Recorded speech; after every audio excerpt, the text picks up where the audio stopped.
શ્રી કૃષ્ણ। આજે આપણે જો ગુંદાનું સંભારો બનાવશું। એના માટે આપણે આ ગુંદાને ઠળિયા કાઢી અને આપણે લઈ લીધેલા છે।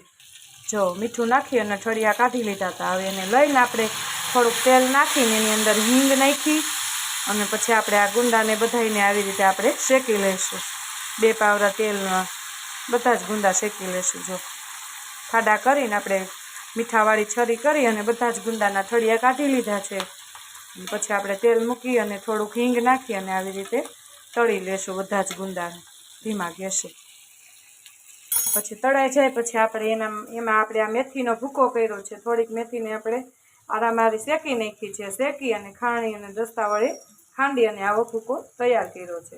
આને આપણે આ તળાઈ જાય ગુંદા એટલે એની અંદર આ મસાલો નાખી દઈશું મેથીનો, એટલે એકદમ ટેસ્ટી એવા આપણા ગુંદાનો સંભારો તૈયાર થઈ જશે। જો આ સરસ મજાના તળાઈ ગયા છે। હવે આપણે મરી મસાલો કરી લઈશું। તો આમાં આપણે થોડીક એવી પહેલાં આપણે મરી મસાલા કરશું। જો આની અંદર આપણે આ મેથીનો ભૂકો કર્યો છે એ એડ કરશું। ગુંદા આપણા ભરાઈ જાય એટલું મેથીનો ભૂકો આપણે એડ કરી દઈશું। મેથીનો ભૂકો આ ગુંદાના સંભારામાં બહુ જ ટેસ્ટી એવો લાગે છે। પછી થોડુંક એવી આપણે હળદર નાખશું અને થોડુંક એવું ચટણી નાખશું અને આ કાચી કેરી લીધી છે આપણે એને ખમણીને નાખી દઈશું।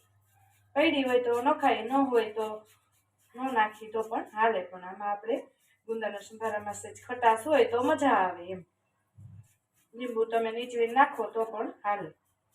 આ કેરી પાકી ગઈ છે એટલે જો બસ એક ચીર નાખવાની એવી રીતે। આને આપણે મિક્સ કરી લેશું। આ બધી આપણે મિક્સ કરી લેશું।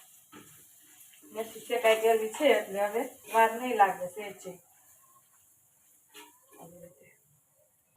જો આપણે સરસ મજાનું આ તૈયાર થઈ ગયું છે। હવે એની અંદર આપણે સ્વાદ અનુસાર મીઠું નાખશું। ગુંદામાં પણ આપણે નાખેલું છે એટલે સ્વાદ અનુસાર નાખશું।